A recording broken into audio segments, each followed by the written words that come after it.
to the Challenge to Change podcast. My name is Hazel, and this podcast is all about the little changes we can all make that will have a positive effect upon planet Earth. If you're new here, welcome. If you've listened before, welcome back. The Challenge to Change podcast has been brought to you on behalf of ANSA Environmental Services. To find out more about ANSA, please visit ANSA, which is ansa.co.uk. Let's get into the podcast episode.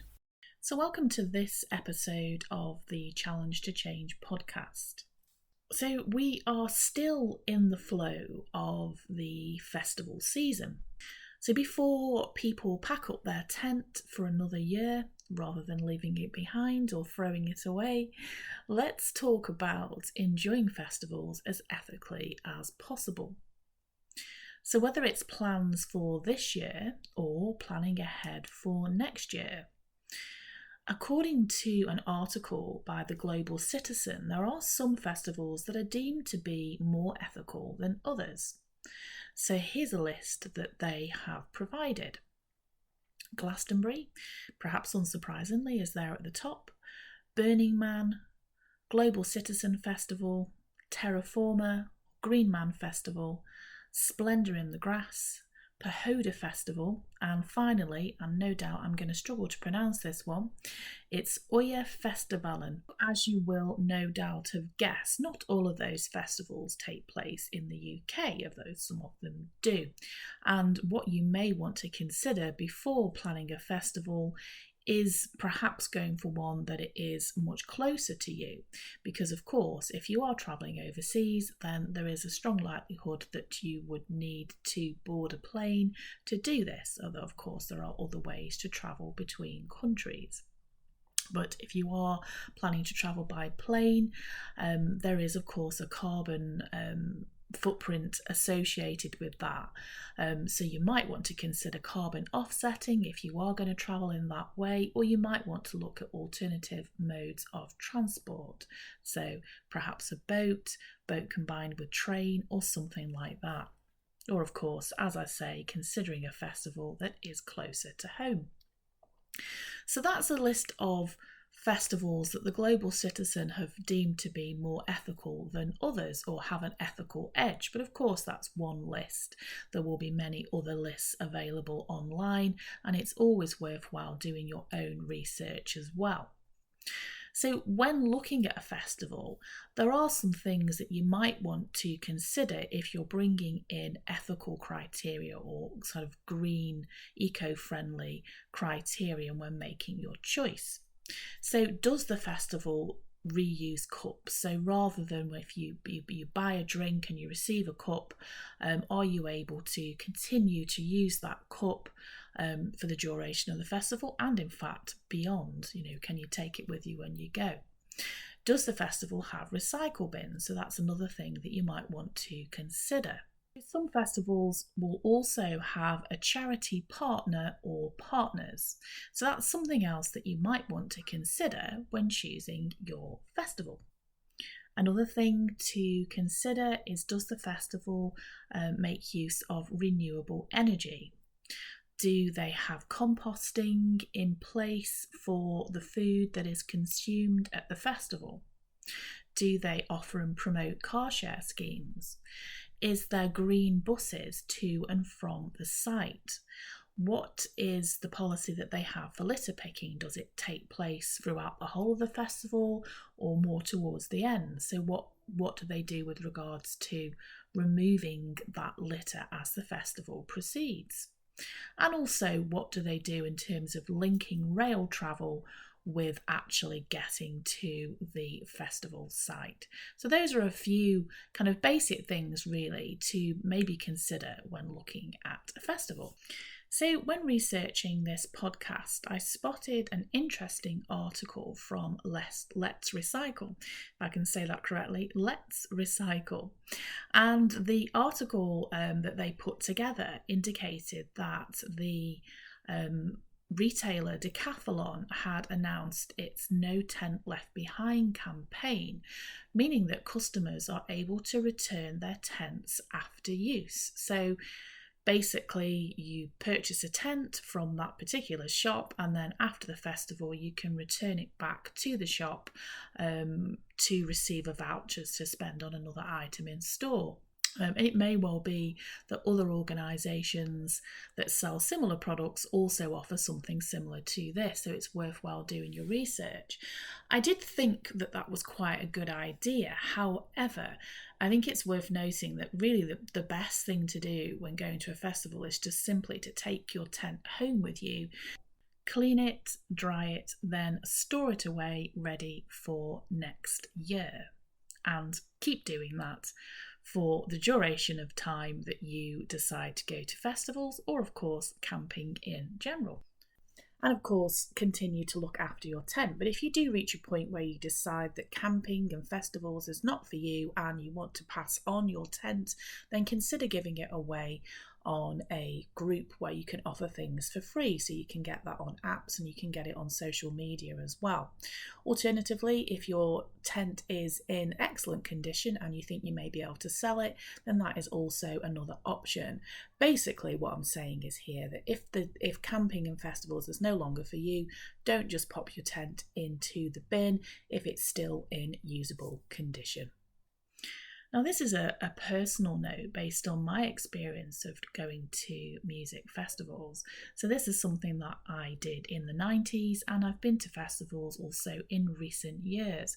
But it's only been in recent years that I have clocked that people tend to leave their tents behind. Now, of course, not everybody does that. Many people do take their tents home with them, but it seems to be something that has kind of come into play more in recent years, and I'm not quite sure why that is. Maybe it's because tents were more expensive in the past. I don't really know the reasons, but if you do feel like taking your tent home with you after the festival may be something that you're not going to want to do for whatever reason, it may well be worth looking into another option. So one of these could be to select the kind of premium camping option that is available at a lot of festivals. Now, there is, of course, quite a hefty price tag associated with that, but if it is something that you're able to do, then, of course, the tents or sleeping arrangements in those cases, because it's not always a tent, it can be another type of like a wigwam or something like that. They, of course, are provided for you, so there is no need to arrive with a tent and there's no need to leave with one. They're already there for you. So that could be an option, but as I say, it does tend to be quite an expensive way of enjoying a festival.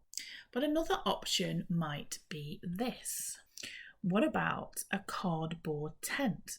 Yes, you did hear me correctly, a cardboard tent. Sounds a little bit strange, but Sustainability Beat wrote an article on a short life recyclable cardboard tent. So it may be worthwhile searching online for Sustainability Beat and cardboard tents. I don't know what the price tag is associated with them, but of course in this case you would just be using it maybe once and then it can be easily recycled after you have camped in it. It's definitely an interesting idea and it may well work for some people. However, in my opinion, I think it is still much better to purchase a tent and then just keep using the same one year after year. So sticking with tents for the time being, according to Circular Online, 81% of British festival goers said that they took their tent home with them to reuse. And only 5% said that they left their tent on site. However, it's worth noting that this is just what people have said rather than a survey of people's actual behaviour at a festival. So whilst theoretically that sounds like a fairly good statistic, it doesn't necessarily indicate what people's real behaviour actually is. In the same survey by Circular Online, people also said that they did drop disposable cups on the floor, and that only a small number of people actually made full use of the reusable cup option, where you purchase a cup with a drink in and then you keep reusing that cup whilst you're at the festival, and you fill it up with whatever drink you're buying. So before we dive into an ethical festival survival list, I just want to mention smoking. So if you smoke, it goes without saying that don't drop your cigarettes on the floor, and that actually applies to any kind of cigarette, whether it's an ordinary kind of standard cigarette, if you like, or an e-cig, and that actually applies anywhere, festivals, or really any part of life. If you drop it on the floor, it is an item of litter, and not all litter, if you like, is created equally.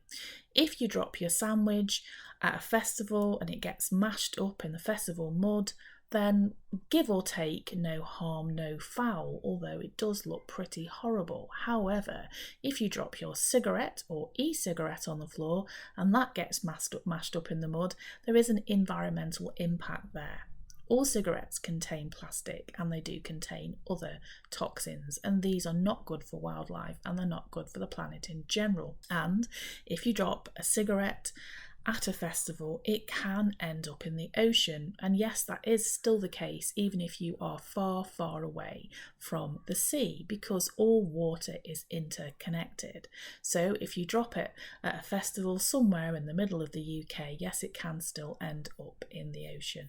It doesn't make a difference whether you are by the sea or not. Also, it can end up in rivers, lakes and streams along the way to the ocean, or just simply hang around there for a little bit. So whichever way we look at it, dropping litter is never a good thing. So if you do smoke a cigarette, then put it out and pop it in the bin. And of course, with e-cigarettes, as we know, you need to return them to the retailer after use. So after that slightly more negative interlude there, let's move into the festival survival kit for people who want to enjoy the thrills of a festival with less planetary spills. First point to note is buy a tent and keep using it every year. So obviously we have mentioned that there are other options. You may want to look into a cardboard tent if that's something that seems appealing to you, or if you can afford it, you may want to consider the more premium camping option at a festival, if that's an option for you. However, if it isn't, then simply buy a tent and just keep on using it. And I guess really I can't stress that enough. Another point that is worth noting, that if there's just one of you that's going to camp in the tent, it's worthwhile still buying a 2-man tent, because generally speaking you do need to size up. If you're going to a festival, generally speaking most people don't tend to travel light, because if you go to a festival you usually need quite a lot of stuff. So it's always worthwhile sizing up. So if there's 2 of you, buy a 3-man tent. If there's 3 of you, buy a 4-man tent, and so on. Obviously, you can try and travel lighter, but generally speaking, as I say, tents do seem to come up small, so to speak. So it's worthwhile sizing up. You might also want to consider a pre-loved tent. As we know, some people who do go camping or they go to a festival, they may only do it once or maybe a few times, and then they no longer want that tent. So check out social media, look for pre-loved options on there, maybe apps as well. It's definitely worthwhile looking into. Like many things in life, pre-love doesn't necessarily mean you're going to get something horrible or unpleasant to use. It may well be that the tent in question has only been used once or twice, so it's perfectly fine. As noted, you will save yourself some money by opting for this. Look after your tent. Use the tent pegs provided and make sure that you have spares. Always expect there to be wind or rain, or both rather, if you are going to a festival here in the UK. Use the guide ropes provided with the tent and secure them securely. If you don't, you may well find that you wake up in the morning or perhaps early afternoon, depending on the evening you've had, in a puddle, and no one wants to do that. So it's definitely worthwhile using the guide ropes and making sure that you have spare tent pegs. Sticking with tents again, make sure that you look after it. So it's worthwhile having a tent repair kit with you as well, and just basically looking after it, just keeping it as good as you possibly can, really. Another important thing is to take some toilet roll with you with your belongings when you pack for a festival. Of course, toilet roll is provided, but it's surprising how quickly this tends to run out, and no one wants to be caught out without it. So make sure you take toilet roll with you. Don't put wet wipes or personal care products in the loo, and that applies actually to any loo.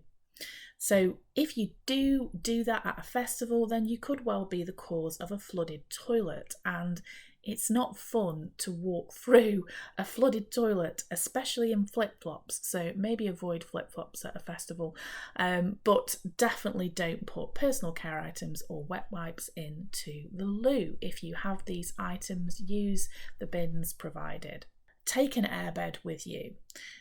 You may want to travel light, and sleeping on top of the grass, knowing that you've got some tent canvas between you and the grass may seem like a really great idea, but it can get cold in the evening, and perhaps more importantly, canvas combined with grass is not really very comfortable, so definitely take an airbed. And I've probably stressed this quite a lot already, but keep using that airbed every year for the festivals and the camping that you take part in. It's also worthwhile taking a puncture repair kit, and you will thank me later for this, because it is quite easy sometimes to damage your airbed and then it's no longer going to operate as an airbed. So a puncture repair kit is a really useful thing to have with you. Another important thing to take with you is a jumper or a hoodie, or maybe both, because if you're festivaling in the UK, it's going to get cold at some point. It's pretty much inevitable, especially late into the evening, so you will need these with you. So sticking with the British weather, definitely take a reusable waterproof. You will absolutely need it, and I would suggest avoid using the single-use plastic ones, not only because they are single-use plastic, but because they actually rip very easily. So if you have a waterproof with holes in, it's not waterproof anymore, so it's definitely worthwhile using a sturdy waterproof. If you're someone who likes to glitter yourself for festivals, then do opt for biodegradable glitter, or make it much easier on yourself and just avoid it entirely, because I can tell you from experience it doesn't look pretty for very long. And also there is some debate online that biodegradable glitter might not be as biodegradable as we would hope it to be. So if you can't do a festival without festival sparkle, then do your research first and try and find out with some confidence that biodegradable glitter is definitely biodegradable. This is actually far more important than glitter. Make sure that you take wellies with you. It really is the only footwear that can handle mud. It's surprising how many people you see trying to traverse the mud in a flip-flop. Yes, I do mean flip-flop, because the other flip-flop has already got lost inside the mud. So wellies are an absolute necessity. This might not apply if you're going to a festival outside of the UK.